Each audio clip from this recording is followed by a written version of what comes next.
Muxtasar Minhajul Qasidin İmam İbn Qudama el-Maqdisi Bab özüdən hesab elish və Allah Taala'nı göz aldida tutish to'g'risida. Allah Taala mundaq degan: O kunda, yana qiyomat kunida har kimning qilgan yaxshi va yomon ishlari o'zining oldida ayon bo'ladi. Ular yomon ishlarini ko'rmaslikni, o'z bilan yomon ishlarining orasida mashriq bilan mag'ribning orasidek uzun musofa bo'lishni orzu qiladi. Allah sizlarni o'zining azobidan qo'rqitadi. Allah bandalariga mehribondir. Allah Taala yana mundaq deydi: Qiyomat kuni biz amallar tartildigan adolat tarasini o'rnatamiz. Hech odamga qilch uval qilinmaydi. Ya'ni yaxshi odamning yaxshiligi kamayib o'tilmaydi, yomon odamning yomonligi oshirib o'tilmaydi. Agar uning qichchaqliq amali bo'lsa-mu, uni hozir qilamiz, bandalarning amallaridan hisob olishga biz yetarlikmiz.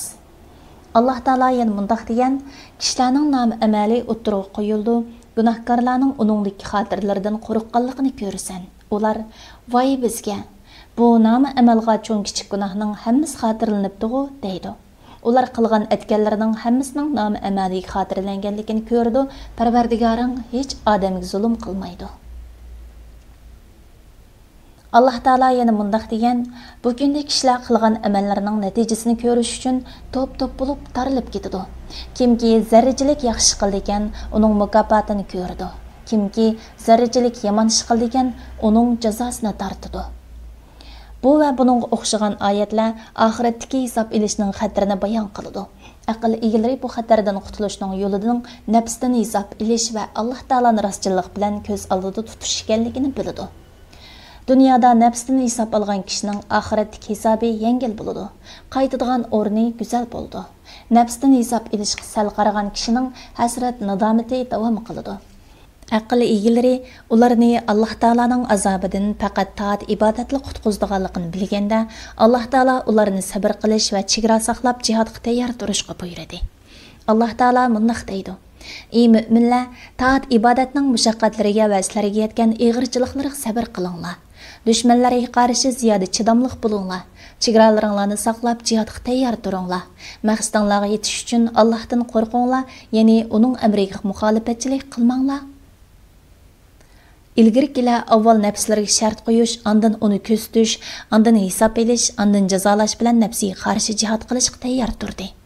Shu orqali ular 6 darajada jihodga tayyor turdi. Bu darajalarning yildizi o'zidan hisob elishdir. Lekin har qanday hisob elish nafsga shart qo'yish va nafsni ko'zitishdan keyin bo'ladi. Ondan keyin ziyon tortganda nafsga qo'yish va uni jazolash keladi. Bu darajalarni tushuntirish bek muhimdir. Birinchi daraja nafsga shart qo'yish. Xuddi savdogar foydalanish uchun tijoratlik sherikidan goh yordam talab qilib, goh uningga shart qo'yib, pat-pat uningdan hisob elib turgandek, aqlmu nafs bilan sheriklashishga, uningga vazifalarni yuklashga, shartlarni qo'yishga, nijotlik yo'lini ko'rsatishga, nafsning xiyonat qilishidan va umrni zoyi qilib o'tishidan ansirgashga, uni doim kuzatib turishga, amal o'rindilgandan keyin nafsdan hisob elish va shart qilgan narsalarga vafo qilishni talab qilishga muhtoj bo'ladi. Aqlning nafs bilan sheriklashib qilgan tijoratining foydasining eng oliy firdavs jannatidir. Bu barada nafsdan inchik hisob elish, dunyo foydalaridan nafsdan inchik hisob olgandan bekrak muhimdir. Shunga Alloh taolo va oxirat kuniga iymon etgan har bir keskin irodali kishining nafsidan hisob elishdan g'afil qolmasligi, nafsning harakatlari, jim turishlari va xiyollarigacha hammasidan hisob elib turishi vojibdir. Chunki umr nafaslaridan har bir nafas qaytirib olg'il bo'lmaydigan qimmatli guhardir. Banda bomdod namozning farzini ado qilib bo'lib, qalbini bir soat xilvatda qo'yib, nafsiga shart qilib, mening umrdan boshqa hech qanday milim yo'q. Malning dasmoyisi yo'qab ketsa, qilgan tijorat behuda bo'ladi. Bu yangi bir kunda Alloh taolo menga muhlat berdi, mening ajlimni kechiktirdi va meni bu kun bilan tartixildi. Agar Alloh meni qabz ruh qilgan bo'lsa, yaxshi amal qilib olishim uchun meni dunyoga yana bir qatam qaytarishni arzu qilgan bo'latdim. Ey nafsim, siz o'lib dunyoga qaytirildingiz. Shunga bu kunni behuda o'tkazib o'tishdan qattiq saqlaning. Şunu bilingki, bir kecha kunduz 24 soatdir, bandiga 24 soat ichida sap-sap tizilgan sanduqlar yeyiladi. Onunğa şu sanduqlardan biri içildi, banda bir sanduqni o'zining shu soatida qilgan yaxshiliklaridan nurga to'lgan holatda ko'rdi. Onur dozaq ahliga berilsa, ular jahannam azobining alamini unutgandek darajada mast xushluqqa nail bo'ladi. Yana bir bandik bir sanduq ochildi. O sanduq qop-qorong'u bir sanduq bo'lib, uningdan bixsigan sisiq puroqlar atrofga taraydi. Uning qorong'uligi atrofni qoplaydi. Bu bo'lsa Alloh taologa osiylik qilingan soatdir. Ondan u jahannat ahliga taqsim qilinsa-mu, ularning kayfini buzdigan darajada qo'rqinch va cho'chishga kiribdor bo'ladi. Yana bir quruq sanduq ochiladi. Uningda uni qayg'u tashlug'idek yoki xushal qilug'idek hech narsa yo'q sanduqdir. U bo'lsa inson muboh narsalar bilan mashg'ul bo'lgan yoki g'afillikda o'tkazgan yoki uxlab qolgan soatdir. İnsan o soatni izgu amalsiz o'tkazayotganiga hasrat chekidi va u ko'p foyda olishga ko'zi yetgan inson fursat qo'ldan ketsa qayg'urgandek qayg'uga botadi. Kishi mushundaq vaqt xazinalariga yo'liqsa nafsiga, siz bugun saqlash sanduqingizni gullantirishga tirishchanlik qiling, uni bo'sh qo'ymang, hurulliq, rohat, farog'atga moyil bo'lmang. Agar bularga moyil bo'lsangiz, boshqalar erisha oladigan illiyin darajasi qo'lingizdan ketib qoladi desin. Salaf salihlardan biri, ey nafsim, yomon ish qiluvchining apu qilinganligini o'ylagin, garchi u apu qilinsa-mu, ammo Allohni ko'z oldida tutib, ibodat qiluvchilarning savobi uning qo'lidan ketdi emasmi degan ekan. Mana bu kishining vaqt haqida o'zi qilgan vasiyatidir. Ondan badandagi 7 a'zoga, ya'ni ko'z, quloq, til, qursoq, avrat, qo'l va put qatorliqlarga vasiyat qilindi. Ondan bu vasiyat nafsga topshirildi. Chunki bu a'zolar ushbu mangulik tijoratda nafsning xizmatchi puhralari hisoblanadi. Bu a'zolar orqali nafsning ishlari mukammal bo'ladi. Yana 7 a'zoga jahannam eshiklarining shu a'zolarining sonicha 7 eshik ekanligi bildirildi. Jahannamning ash eshiklari bu a'zolar bilan Alloh taolo osiylik qilgan kishilarga tayin qilingan bo'lib, bu a'zolarga o'zini gunoh ma'siyatlardan saqlashni nasihat qildi. Ko'zni qarash haram qilingan narsalardan yoki musulmonga tuvan ko'rish nazari bilan qarashdan va barliq behuda narsalarga qarashdan saqlash va foydali narsalarga qarash bilan mashg'ul qilish kerak. Ko'zga foydali bo'lsa, Alloh taolo yaratgan ajoyib narsalarga ibrat olish nazari bilan qarash. Agish uchun yaxshi kishilarning amallariga qarash, Alloh taoloning kitobi va payg'ambarining sunnatiga qarash, pand nasihat olish va foydalanish uchun hikmatli kitoblarni ko'rish qatorliqlar bilan mashg'ul qilishdir. Har bir a'zoga o'ziga yarasha nasihatlarni qilish, bo'libmi til va qursoqqa nasihat qilish kerak. Biz ilgari tilning ofatlarini so'zlab o'tdik. Tilini til yaratilgan zikr aytish, boshqalarga nasihat qilish, o'rgangan ilmlarni takrorlash, bandalarni Alloh taolaning yo'liga yetaklash, adovatlashib qolgan kishilarning orasini isloh qilish va shuning o'xshagan boshqa yaxshi ishlarga mashg'ul qilish kerak. Qursaqni oshko'zlikni tashlash, shak shuba va kayf lazzatlardan yiroq turishga taklif qilish, zaruriyat miqdorida tomoq yeyish bilan kifoyalanish lozim. Qursaq agar bulardan birasiga qarshilik qilsa, uni lazzat bilan erishgan narsadan ko'proq narsadan mahrum qilish uchun lazzatdan cheklash bilan jazolashni nafsga shart qilish kerak. Barliq a'zolarga shuning o'xshash nasihatlarni qilish lozim. Tafsiliy so'zlasak gapbek uzrab ketadi. Umuman a'zolarga taat ibodat qilish va yushurun gunoh ma'siyatlardan yiroq turishni nasihat qilish lozim. Shundaqla qilishga qodir bo'la oladigan nafl amallardan har kecha kunduzda takrorlanadigan ibodat vazifalarini ado qilish nafsga nasihat qilindi. Bu shartlar inson nafsi odatlanish uchun har kuni muhtoj bo'lgan shartlardir. Lekin har kuni yangi hadislar yuz berib turdi. U hadislarda Alloh taolaning haq bo'lgan yangi bir hukmi bo'ladi. Bu ahvol idorchilik qilish yoki tijorat va shuning o'xshash ishlar bilan shug'ullangan kishilarga ko'p uchraydi. Har bir kun Alloh taolaning haq hukm chiqarishiga muhtoj bo'lgan yangi bir voqelikdan xoli bo'lmaydi. Buningga binoan inson o'ziga to'g'ri yo'lda bo'lish va haqqa bo'ysunishni shart qilish kerak. Shaddod ibn Avis radhiyallohu anhu mundaq deydi: Payg'ambar sallallohu alayhi va sallam aqlli kishi o'z nafsidan hisob olib, oxirat uchun amal qilg'uchidir. Ojiz kishi bo'lsa, havo avazga berilib, Allohdan umid kutib yotquchidir degan. Umar ibn Xattob radhiyallohu anhu hisob ilinishinglardan ilgari o'zinglardan hisob ilinglar. O'lchinishinglardan burun nafsinglarni o'lchab beqinglar. Eng cho'ng ko'rsatilishga tayyorlik qilinglar. Bu kunda sizlar Allohga hisob berish uchun ko'rsatilisizlar, sizlar hech qanday bir sirni yushirib qala olmaysizlar degan. Ikkinchi daraja Alloh taoloni ko'z oldida tutish. İnsan o'ziga vasiyat qilsa va biz tilga ilib o'tgan ishlarni nafsiga shart qilsa, nafsini ko'zitish va nafsiga qarashdan boshqa narsa qolmaydi. Ihson tushuntirilgan Sahih hadisda payg'ambar sallallohu alayhi vasallam ihson degan nima deb so'ralgan savolga ihson sening Alloh taoloni ko'rib turgandek ibodat qilishingdir. Agar sen Alloh taoloni ko'rmasangmi, Alloh taolo seni ko'rib turdi deb javob bergan. Rasululloh bu so'zi bilan ibodat qilgan vaqtda Alloh taoloni ko'z oldida tutish va Alloh taoloning buyukligini qalbida hozir qilishni iroda qilgan. Rivoyat Shibli rahimahulloh Abul Husayn an-Nuriyning yeniga kiribdi. Abul Husayn jimjitqina o'ltirgan bo'lib, midir-sidir qilmabdi. Shuning bilan Shibli uningga bu ko'z oldida tutish va jim o'ltirishni kimdan o'rganding deb so'rabdi. An-Nuriy mushukdan o'rgandim. Bizning mushukimiz chashqan tutmoqchi bo'lsa, chashqan tushkining beshida jimida turdi. Uning bir tal tukimi midirlamaydi deb javob bergan ekan. İnsan öz nafsini amal qilishdan oldin va amal qilish jarayonida ko'z tishi, uni amal qilishga nafsining xohishi harakatlantirdimi yoki Alloh taolo harakatlantirdimi, buni ko'z tish kerak.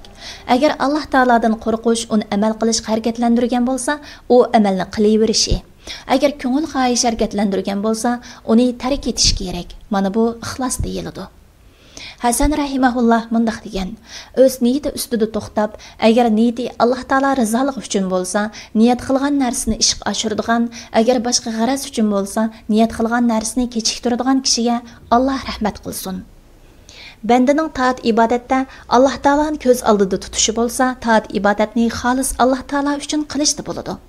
Gunoh ma'siyatlarda Alloh taoloni ko'z oldida tutish bo'lsa, gunoh ma'siyatga tavba qilish, pushaymon qilish va uningdan o'zini tortish bilan bo'ladi.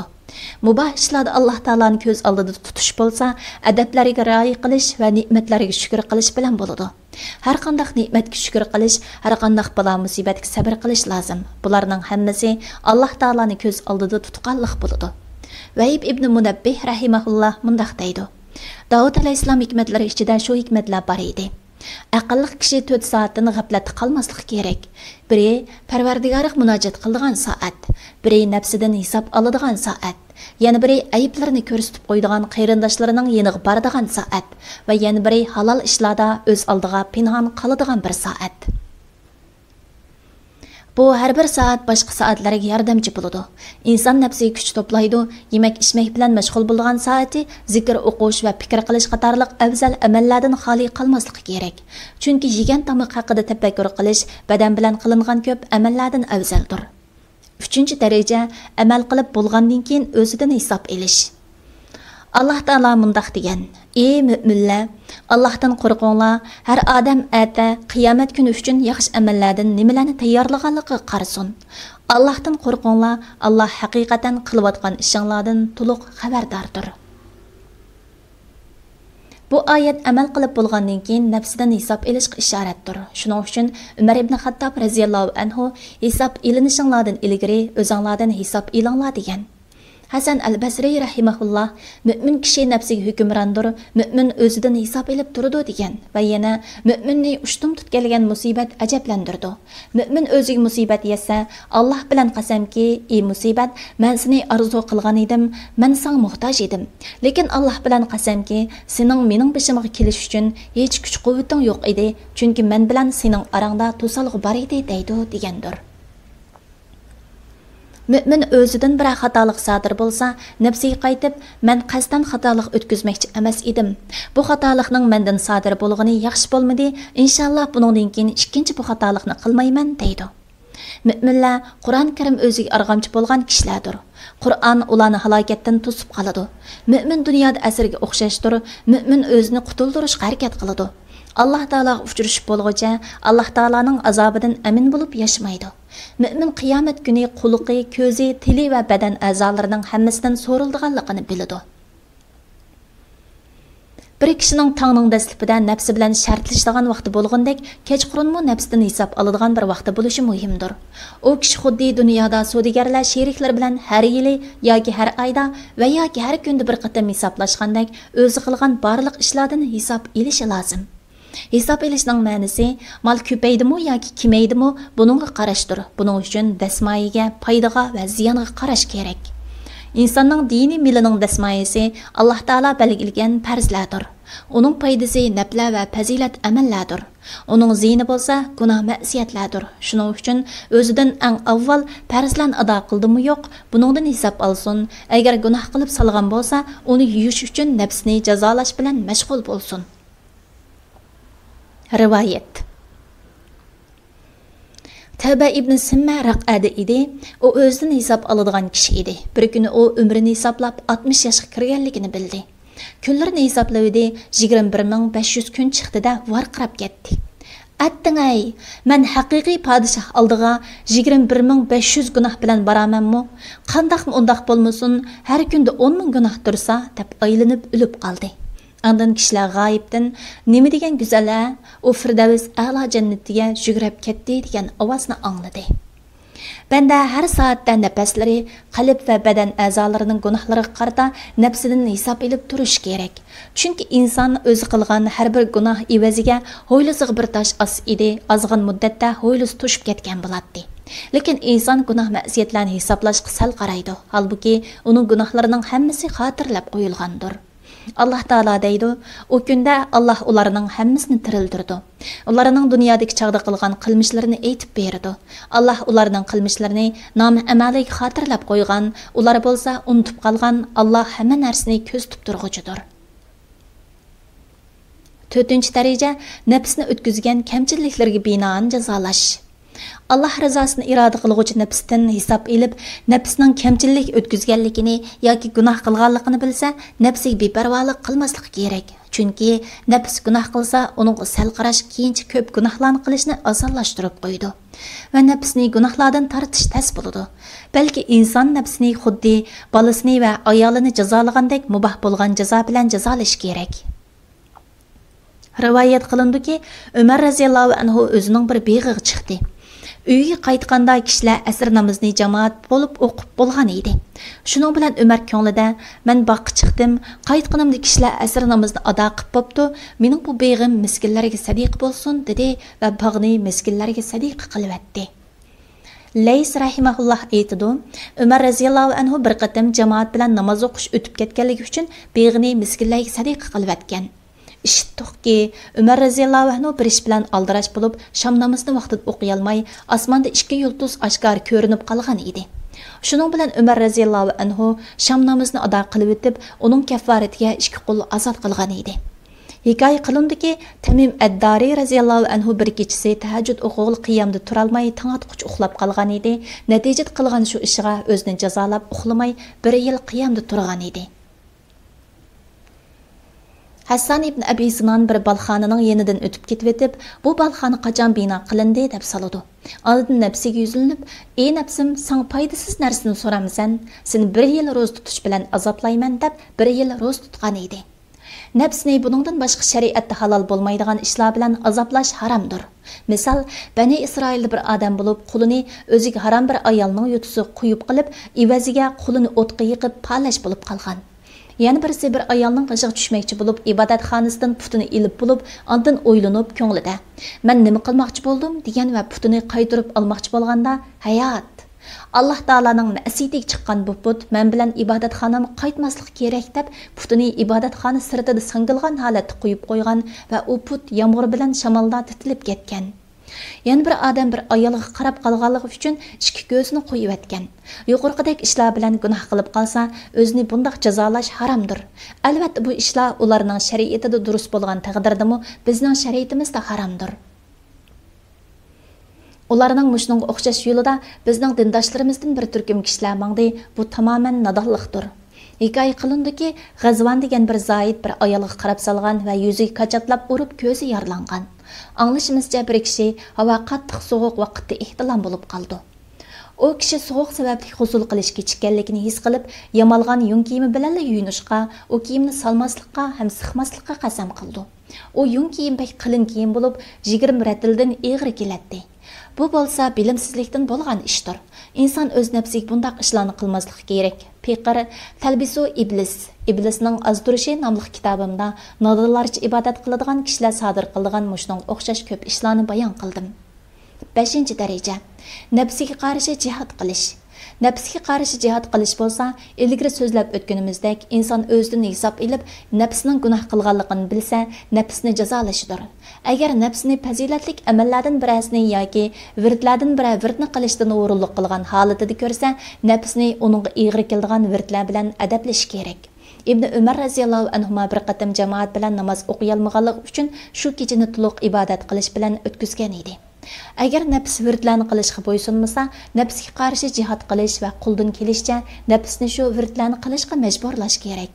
İbn Muborak rahimahulloh solihlar o'zini yaxshilik qilishga hech mushaqqatsiz ko'ndiratdi. Biz bo'lsak o'zimizni yaxshilik qilishga majburiy ko'ndirimiz degan edi.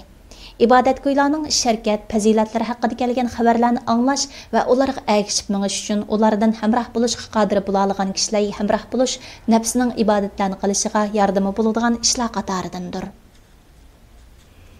Salaf solihlardan biri mundaq degan: "Men ibodat qilib charchsam, Muhammad ibn Vazning yuziga va uning ibodat qilishdagi tirishchanligiga qaraytdim. Ana shu sababdan yana bir hafta charchab qolmay ibodat qilatdim." Amr ibn Abdul Qays rahimahullah har kuni 1000 rakat namoz o'qiydi.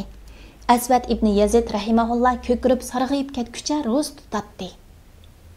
Masruq rahimahullah haj qilish jarayonida faqat sajda qilgan holatda uxlagan edi. Zavud at-Tayi rahimahullah non yemay uning o'rniga uvuqini sug'chilab ichadi va shu orliqda 50 oyat o'qiydi. Kurus ibn Vabra har kuni Qur'onni 3 qatim xatm qiladi. Umar ibn Abdulaziz va Fatih al-Mavsili ikkisi Alloh taoladan qo'rqib qon yig'laydi. Ilgirkilardan 40 kishi bomdod namozni xubtan namozining tahorati bilan o'qigan edi. Abu Muhammad al-Hariri Mekkada 1 yil turdi. U 1 yil jarayonida uxlamaydi va so'zlamaydi. Tamg'i yo'lanmaydi va putini so'zmaydi.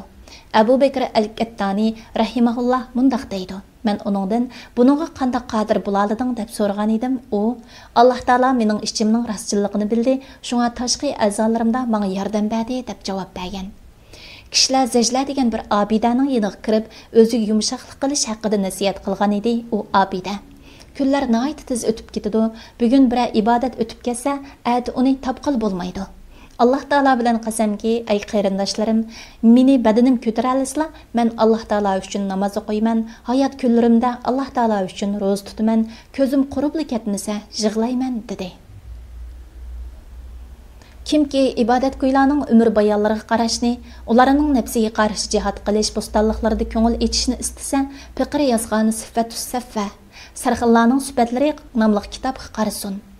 O kitobda ularning xabarlaridan ularga nisbatan o'zini o'likdek hisoblaydigan darajadagi isil xabarlarni ko'rdi. Hamda ibodatgo'y ayollarning ibodatiga silishtirganda o'zini nihoyat tuvan ko'rishga sabab bo'lgan xabarlarni ko'rdi. 6-daraja nafsni ayiblash va uningga kayish. Abu Bakr Siddiq raziyallohu anhu kimki Alloh taolaning roziligi haqida o'zini yomon ko'rsa, Alloh taolo u kishining qalbini amin qiladi degan edi. Anas raziyallohu anhu Umar ibn Xattob ikkimiz bir boqqa kirgan edik. Men bir tomning keynida Umar oldida edi.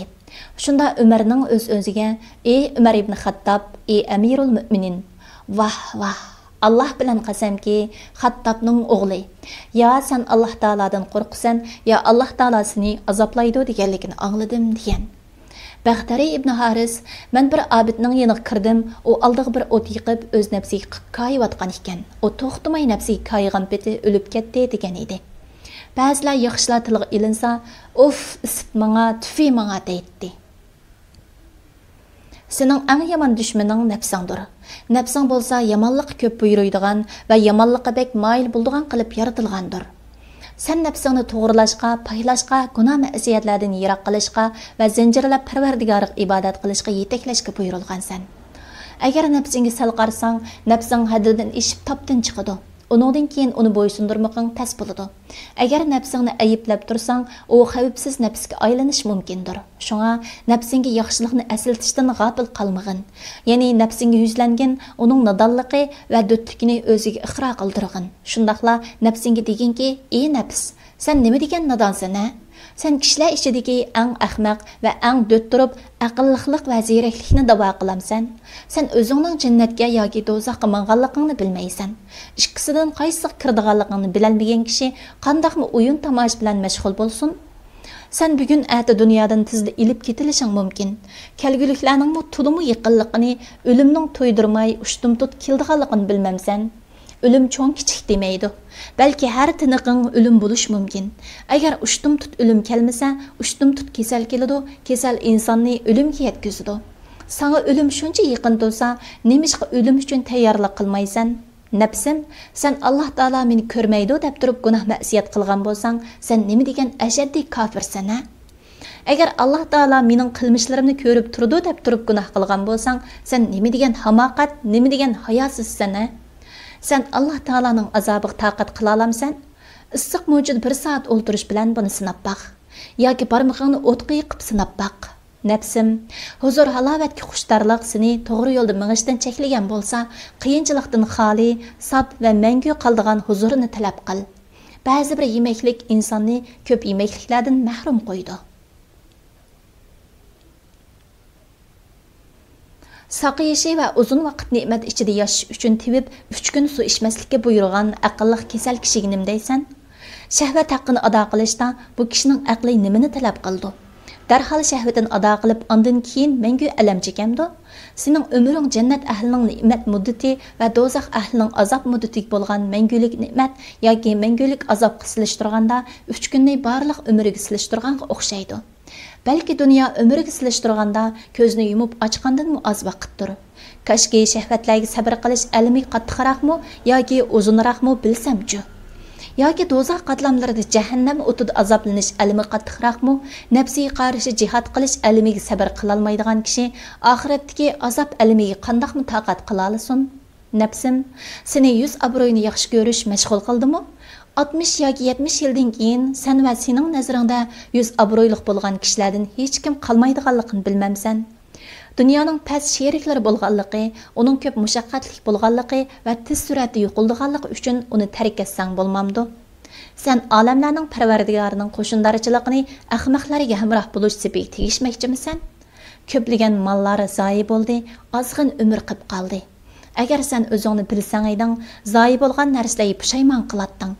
Başda zoyi bo'lgan narsalarni, oxirda zoyi bo'lgan narsalarga qo'shsang, qandoqmi pushaymon qilmay qolmasan?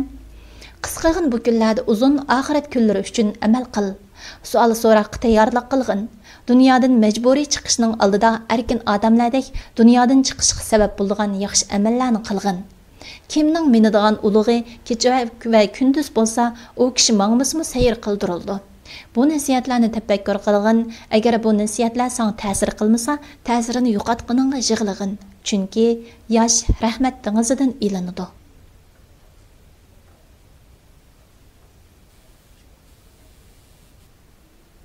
Bab tafakkur qilish va uning fazilati. Alloh taolo Qur'on Karimda tafakkur qilish va fikr yurgizishga buyurdi va tafakkur qiluvchilarni bu so'zi orqali maqtadi. Ular osmonlarning va zaminning yaratilishi to'g'risida fikr yurgizdi. Ular aytdi: "Parvardigorimiz buni bekor yaratmading, sen poktursan, bizni do'zax azobidan saqlag'in." Alloh taolo yana bir oyatda mundaq degan: Allah osmonlardagi va zamindagi narsalarning hammasini kamoli fazlidan sizlarga bo'ysundirib berdi. Buningda haqiqatan qudrati ilohiyani tafakkur qiladigan qavm uchun Allohning qudrati va birligini ko'rsatadigan ro'shan dalillar bor. Abdullah ibn Umar roziyallohu anhu mundaq deydi: Payg'ambar sallallohu alayhi va sallam Alloh taolaning ne'matlari haqida tafakkur qilinglar. Alloh taolaning zoti haqida tafakkur qilmanglar degan. Abu Darda roziyallohu anhu bir soat tafakkur qilish bir kecha kunduz qiyomda turgandan afzaldir degan. Vahib ibn Munabbih rahimahulloh bir inson uzun tafakkur qilsa tushunadi, tushunsa biladi, bilsa amal qiladi deydi. Bishr Hafiy rahimahulloh agar kishilar Alloh taolaning buyukligi haqida tafakkur qilgan bo'lsa edi, Alloh taolo hargiz osiylik qilmagan bo'ladi degan. Firyabi rahimahulloh Allah Taala'nın yer yüzdə nahıq təkəbbürlük qıldığanlarını ayətlərimni düşünüşdən yıraqlaşdırman degan sözünü təfsir qilib, bu ularning qalblarini mening buyruqimni tafakkur qilishdan to'siman deməkdir degan. Davud at-Tayi rahimahullah aydan bir kechida o'g'zida osmonlarning va zaminlarning saltanati haqida tafakkur qilib o'tib, qo'shnisining hovlisiga yiqilib tushdi. Shuning bilan qo'lida qilich tutgan holda yalang'och sakrashga boshladi. Qo'shnisi uni ko'rganda, "Ey Davud, nim bo'lding?" degan edi. U "Hech nimani anqirolmadim" deb javob berdi. Yusuf ibn Asbad shek shubhisizki, dunyo uningga qaralish uchun emas, balki u orqali oxiratga qarash uchun yaratilgan degan. Sufyan bek tafakkur qilganlikdan qon siygan edi. Abu Bakr Kettani rahimahulloh aytadi, g'aflatdan uyg'onganda cho'chish, nafsdan voz kechish va Alloh taolaning rahmatining uzilib qolishidan qo'rqib titrash inson va jinlarning ibodatidan afzaldir. Tafakkur qilish sohalari va uning mevasining bayoni. Tafakkur qilish ba'zida dinga munosabatli ishlarda, ba'zida dinga munosabatsiz ishlarda bo'ladi. Biz dinga munosabatli ishlarni so'zlamoqchimiz. Buning izohi uzundir, ya'ni kishi taat ibodatlar, gunoh ma'siyatlar, halok qiluvchi va azobdan qutuldiruvchi sifatlardan iborat 4 turga qarasin. Shuning uchun sen nafsingdan Alloh taoladan yiroqlashtiruvchi va uningga yaqinlashtiruvchi sifatlardan g'afil qolmag'in. Kimki Alloh taolaning roziligini istasa, bir varaqchiga halok qiluvchi va azobdan qutuldiruvchi sifatlarni, gunoh ma'siyatlarni va taat ibodatlarni yozg'ay va uningga har kuni qarab o'zidan hisob olg'ay. Halok qiluvchi ishlardan 10 ishga qarash kifoyadir. Agar bu 10 ishdan aman qolsa, qolgan halok qiluvchi ishlardan aman qola oladi. Ular bo'lsa, bixillik, takabburlik, hakavorlik, riyokorlik, hasadxo'rlik, qattiq g'azablanish, ochpaqliq, jinsiy munosabatga berilish, mol dunyoparastlik va obro'yparastlikdan iborat. Azobdan qutuldiruvchi 10 ish bo'lsa, gunohlardan pushaymon qilish, balo musibatlarga sabr qilish, qazoyi qadarga rozi bo'lish, ne'matlarga shukr qilish, qo'rqish va umid qilishda o'ttiral bo'lish, dunyo qiziqmaslik, amallarda ixlos qilish, kishilarga go'zal axloqli bo'lish, Alloh taoloni yaxshi ko'rish va xushu qilishdan iborat. Ayıplanadigan va maqtiladigan bu xislatlar jami 20dir. Varaq tutquchi ayıplanadigan bir xislat o'zida bo'lmasa, uning ostiga siziq sizib qo'ydi. U haqda o'ylanmaydi va o'zida shu xislatning yo'qligi uchun Robbiga tashakkur aytadi. Shundaqla u kishi shu yomon xislatning o'zida bo'lmasligi, Allohning tavfiqi va yordam bilan bo'lganligini bilsin. Ondan qolgan 9 xislatga qarasin. Mushu shaklda barliq xislatlarga siziqsizsin, shuningdek nafsdan azobdan qutuldiruvchi sifatlar bilan qurollanishni talab qilsin. Nafsni tavba qilish va pushaymon qilishga o'xshash bir sifat bilan sifatlangan holatni ko'rsa, shu sifatga siziqsizib qo'yib, qolgan sifatlar bilan mashg'ul bo'lsa bo'ladi. Buningga Alloh taolo roziligini ko'zlagan tirikchan kishi muhtoj bo'ladi. Salihlar qatorida sanaladigan ko'p kishilarga kelsak, ular variqchilarga shubhali narsalarni yeyish, g'ayvat va chiqimchilikdan tilini tortmaslik, jidallashish, maqtanchoqlik, avliyolarni do'st tutishda yoki raqiblarni dushman tutishda oshirib etish, yaxshilikqa buyurib, yomonlikdan tutishda taqsikashlik qilishga o'xshash oshkor gunohlarni variqchilarga yozsin. Chunki o'zini yaxshilardan sanagan ko'pincha kishilarning badan a'zolari bu bir qism gunohlardan xoli bo'lolmaydi. Badan a'zolar gunohlardan pok bo'lmay turib, qalbini gullantirish va poklash bilan mashg'ul bo'lmaydi. Turli kishilar bu yomon xislatlardan biriga giribdor bo'ladi. Shunga u xislatlarni ko'zdan kechirish va u yomon sifatlar haqida tafakkur qilish kerak. Misol, taqvo olim kishi ko'pincha holda dars o'gitish yoki vaz-nasihat qilish bilan ilmli ekanligini, shuhrat talab qilish va yuz obro'yini ko'z qilishdan xoli bo'lolmaydi. Kimki shunday qilsa, o'zini nihoyat cho'ng bir fitnaga duchor qilgan bo'ladi. U fitnadan faqat siddiq kishilarla qutula oladi. Ba'zida ilm o'lmalarni kundash ayollardek bir-biridan kunlashga ilib bordi. Bularning hammasi olim kishi aldangan turib, qalbida nijotlik deb o'ylab qolgan, amaliyotda halok qiluvchi bo'lgan sifatlarning o'rinlashganligining natijasidir. Kimki o'zida bu sifatlarni sezsa, darhol boshqalardan ayirib olishi, yolg'iz turishi, dong'i chiqmaslikka tirishishi va fatvo berishni boshqalarga ittirishi lozim. Chunki sahobalar fatvo berishni bir-biriga ittiratdi. Ularning hammasi fatvo berish ishida boshqa qirindishning kishilarga kifoya qilishini istaydi. Bu chaqda insoniy shaytonlardan saqlanish kerak. Chunki insoniy shaytonlar bunday qilish ilmning uchib ketishiga sabab bo'ldi deydi. Olim kishi ularga islom dini mendan behojat, agar men o'lib ketsam-mu, islom dini yiqilib tushmaydi, men bo'lsam qalbimni isloh qilishdan behojat emasman desin. Alim kishining tafakkuri qalbidagi bu yushurul sifatlarni tushunish bo'lsin. Alloh taoladan qalbimizning buzuqligini isloh qilishini va bizni o'zi rozi bo'lgan ishlarga muvofiq qilishni so'raymiz. Fasl Alloh taolaning mahluqotlari haqida qanday tafakkur qilishning bayoni. Алдыңғы пәсілләрдә Пайғамбар саллаллаху алейхи ва салламның Аллаһ Тааланың неъмәтләре хакында тәфәккур кылыңлар, Аллаһның зат хакында тәфәккур кылмаңлар дигән сүзе баян кылынды. Хакыйкатан Аллаһ Субханаһу ва Тааланың заты хакында тәфәккур кылыш чекләнде. Сәбәбе шуки, ақыллар Аллаһ Тааланың затын тәфәккур кылыштан тыңырқап калды. Чөнки Аллаһ Таала нә ақыллар ва нә қалблар белән охшышны хыял тәсәввүр кылыш мөмкин булмайдыган бүйек заттыр. Hiç şeyi Allah'a o'xshash emasdir. Allah hammani anglab turg'uchidir, hammani ko'rib turg'uchidir. Alloh taolaning mahluqotlari haqida tafakkur qilishga to'g'ri kelsak, Qur'on Karimda uni qiziqtirish haqida oyatlar bor. Alloh taolo mundaq degan: Shubhisizki osmonlarning va zaminning yaratilishida, kecha bilan kunduzning navbatlashib turishida aql egalari uchun albatta ro'shan dalillar bor. Ular o'rib turgandimi, o'ltirgandimi, yotgandimi Allohni aslab turdi. Osmonlarning va zaminning yaratilishi to'g'risida fikr yurgizdi. Ular aytdi: Parvardigorimiz, buni bekor yaratmading, sen poktursan, bizni do'zax azobidan saqlag'in. Alloh taolo yana mundaq degan: Aytqinki, osmonlardagi va zamindagi narsalarni ko'zitinglar. Mo'jizalar va ogohlantiruvchilarning, ya'ni payg'ambarlarning iymon etmaydigan qavmga foydasi bo'lmaydi. Ma'nidan yaratilgan inson Alloh taolaning qudrat alomatlaridan biridir. Şoňa insan öz haqida tafakkur qilsin, insonning yaratilishida Alloh taolaning buyukligiga dalolat qiladigan ajoyibotlar bor. Bu ajoyibotlarni bilish uchun umrlab sarf qilinsa, onun birini bilib bo'lmaydi.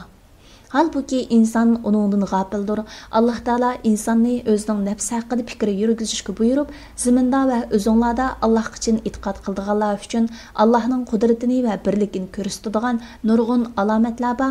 Buni ko'rmamsizlar deydi.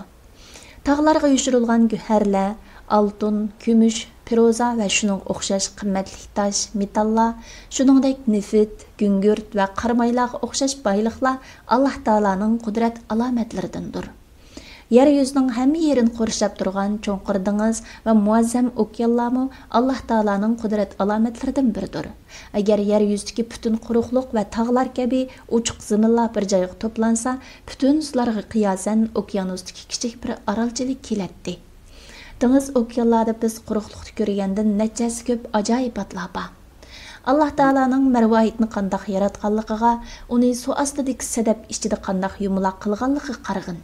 Alloh taolaning unch marjonni suv ostidagi qattiq toshlar ichida qandoq o'stirganligiga, uningdan boshqa dengiz qirg'oqqa otadigan anbarlar va har turli narsalarni Allohning qandoq yaratganligiga qarag'in.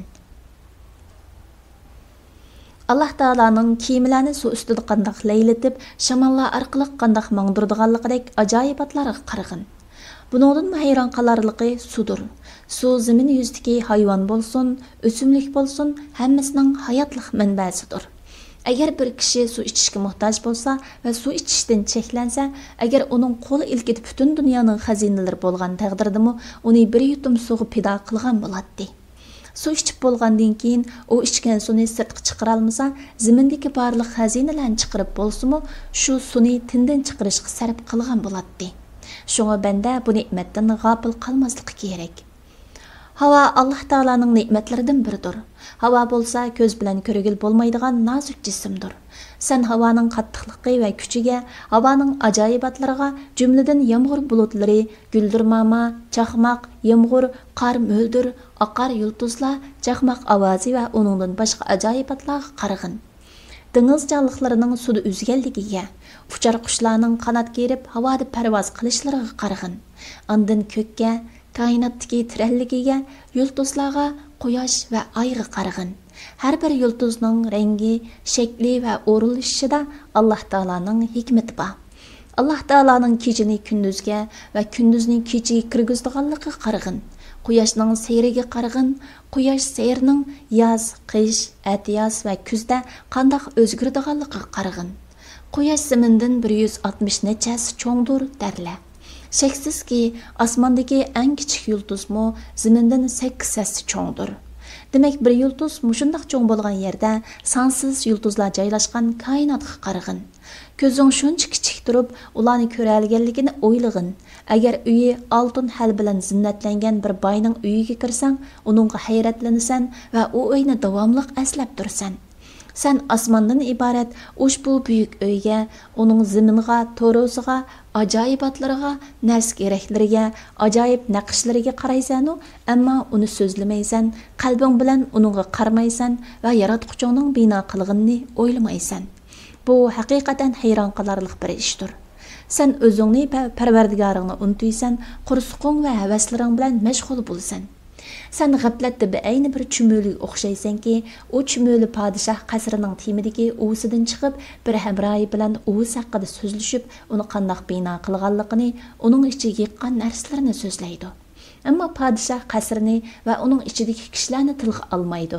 Demak, sen osmon haqida shu chumolisining uyingning to'g'risidan bilganchilik narsa bilasan. Mana bular tafakkur qiluvchilarning fikri aylanadigan bir qism narsalarning bayonidir. Umr haqiqatan qisqa. Ilmlar ba'zi maxluqotlarni bilishdan ojiz keladi.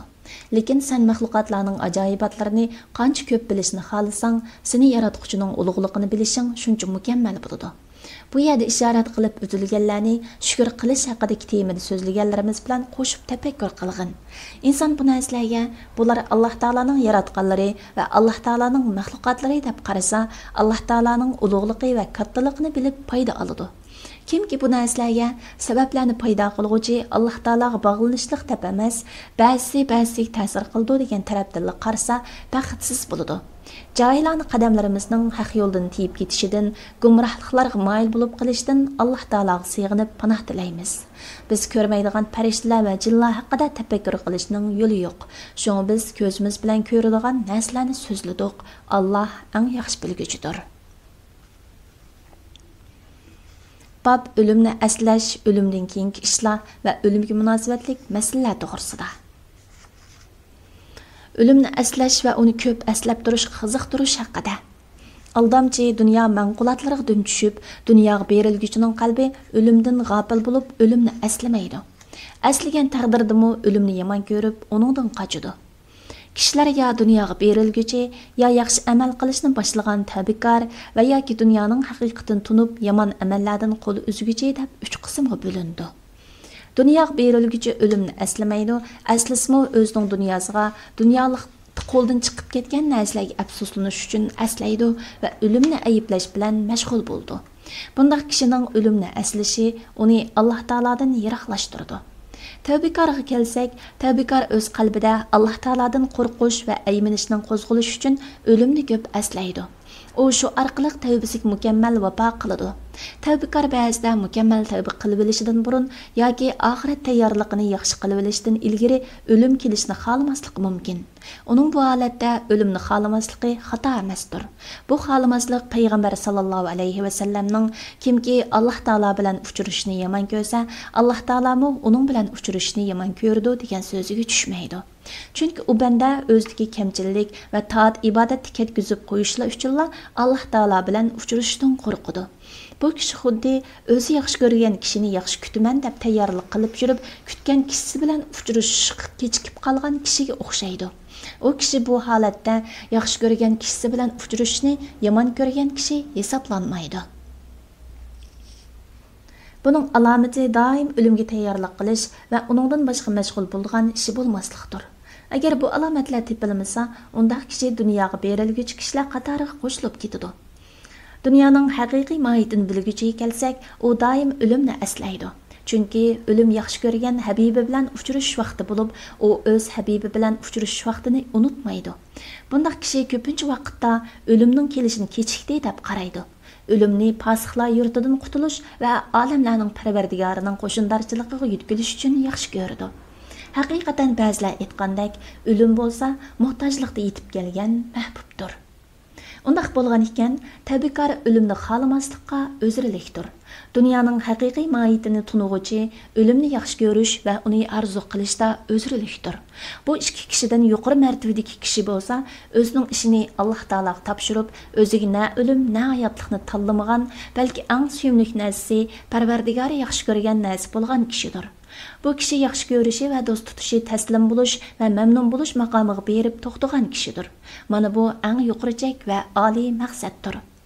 Qandaqla bo'lmasin, o'limni aslash orqali savobga va fazilatga erishgil bo'ladi.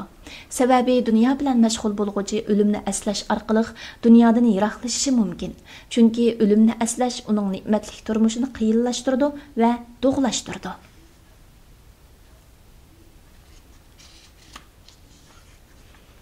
Bab o'limni aslashning fazilati to'g'risida.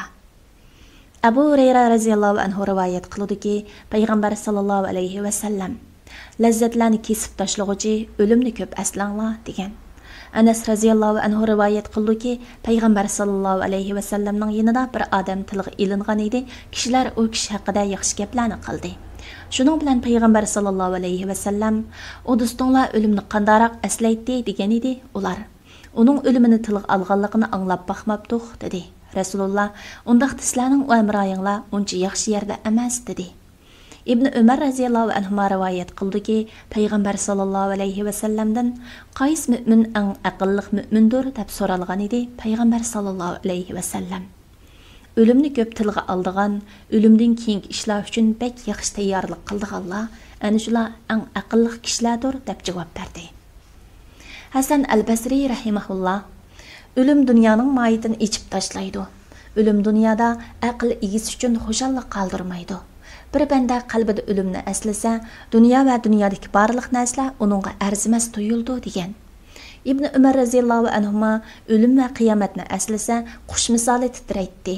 U har kechasi fiqhshunoslarni yig'ib, xuddi ko'z oldida bir meyit yotgandek o'lim haqida muzokara qilishib, yig'ilishib ketadi. Hamid al-Qaysari rahimahulloh hammamiz o'limga shaksiz ishongan kishilarmiz. Ammo uningga tayyorlik qilib uchun ko'rmaymiz. Hammamiz jannatga shaksiz ishongan kishilarmiz, ammo jannatlik amal qiluvchilarni ko'rmaymiz. Hammamiz do'zaxga shaksiz ishongan kishilarmiz, ammo do'zaxdan qo'rquvchini ko'rmaymiz.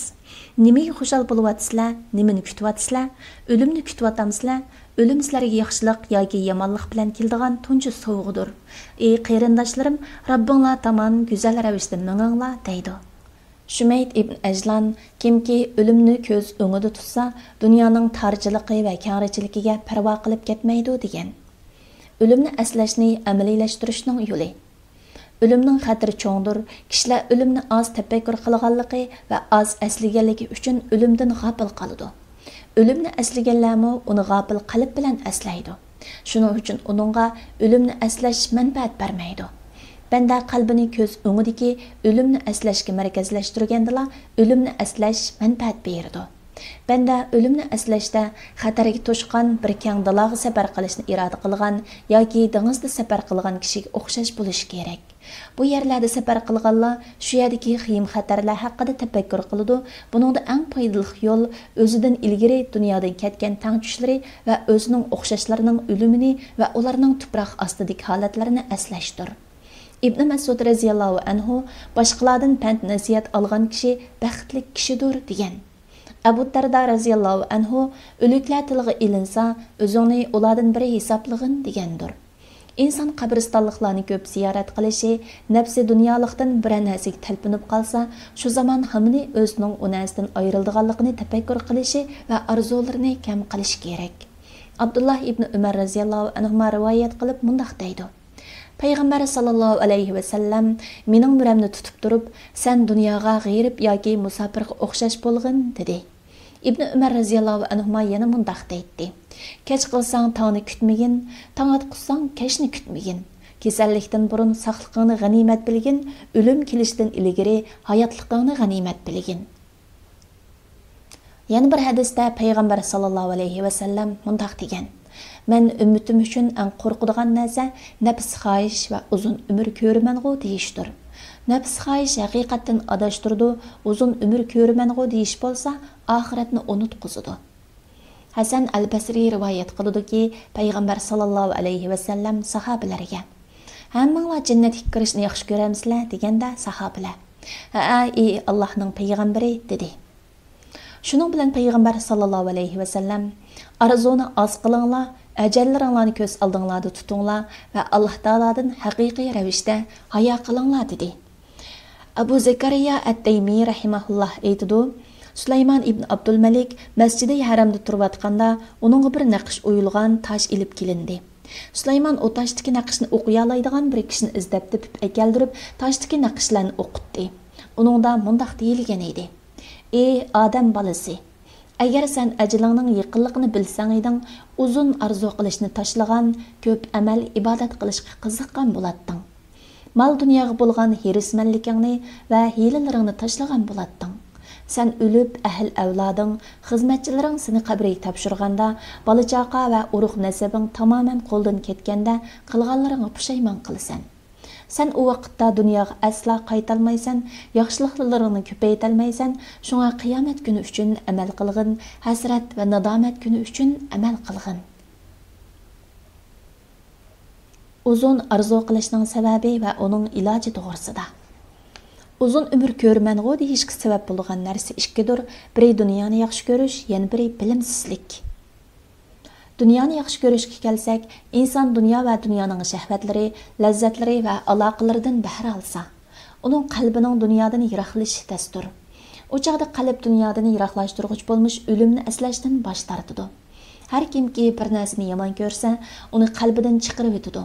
Inson batil arzular bilan mashg'ul bo'lsa, nafsi dunyoda qilib qilish, dunyoda muhtoj bo'lgan mol-mulk, xotin-bola, uy-vaq, do'st-yaran va dunyoning boshqa lozimatliklaridan iborat o'z maqsadiga muvofiq keladigan narsalarni arzu qildirdi.